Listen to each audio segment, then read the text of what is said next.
Ito po si Glycina Quid, compact stroller, cabin approved din po siya. Lightweight, good for newborn at 2 years old. Depende pa rin sa laki timbang ni baby kung kakayanin siya ng 4 to 5 years old. Na-extend po yung canopy. Ayan. So ito po yung details po niya 1 by 1. Light new condition po ito. Ready to use na. Ayan. So yung canopy niya, ayan yung color. Wala po siyang faded, walang discoloration. So meron siyang zipper dito para kung gusto niyo pong i-extend. Ayan. Okay, as full canopy. Okay? So meron siyang peekaboo rito. Ito yung peekaboo niya. Ayan. Okay? So kapag finold siya, pag ganyan. By the way, ito extension canopy, pwede niyo fold na pag ganyan. Pag di niyo gagamitin. Okay? So ayan. So ito po yung sitting pad niya. Okay na okay. Ang ganda ng color niya. Ang ganda ng colorway niya. Color gray and then combination ng blue. Navy blue. Navy blue. 5 harness. Safe na safe si baby. Wala po yung putol. Ayan. Okay, kompleto po yung pad, tinakapad niya. Ayan. And then ganyan po siya kapag nakaupo. Adjustable po yung leg rest.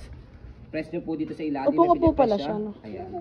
Pag nakaupo, pag nakaiga, angat nyo lang siya. Adjust nyo lang sa likod, yung sitting pad. Ayan, mahaba, parang mahaba siya. Ayan. Okay, so sa front handle, napakaganda ng front handle nito. Press nyo lang po itong color white. Ayan. Pagka tatanggalin po yan, angat nyo lang ganyan. Press, tapos angat. Okay, pag ilalagay si baby. So, slide nyo lang ganyan. Okay. So, sa footrest niya, ito yung pinaka-footrest niya, tapakan ng paa. Ayan. Okay, so yung gulong. So, yan. So, napakaganda ng gulong niyan, hindi siya pudpod. Yan. Easy to maneuver. Yan, nag-swivel. Kung gusto nyo pong one way lang, hindi siya nag-rotate, baba nyo lang po yan. Yan. Okay. So, angat nyo lang po para mag-swivel ulit. Ayan. Body frame, ayan. Ang ganda ng body frame niya. Pwede sa maselan po yan. Yan. Glycina Quid. So, ito, hawakan to kapag naka-fold later. So, body frame or gulong sa likod. Ayan. Okay na okay siya. Hindi rin siya pudpod. Ayan. Stopper. Ayan. Baba nyo lang po ito. Ayan. Stop na siya. Ayan. Tapakan nyo lang po ito para mag-go. Okay na okay din yung basket niya. Sa likod, ayan, kalahati, semi-recline, fully recline. Press nyo lang dito, and then baba. Ayan, okay. So, pinakababa. Ayan, fully recline. So, pagka iupo nyo po, press, tapos hatak po ito. Ayan, okay. So, body frame sa right side, yan po yung details. Napakaganda rin. Ayan, malinis sa malinis. Okay, walang tinatagong mancha, walang tinatagong dumi.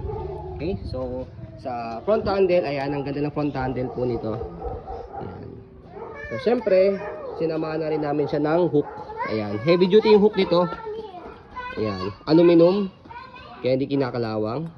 Okay, so stroll po muna natin para makita nyo po na wala siyang issue kapag ginamit. Ayan, so lightweight stroller po ito.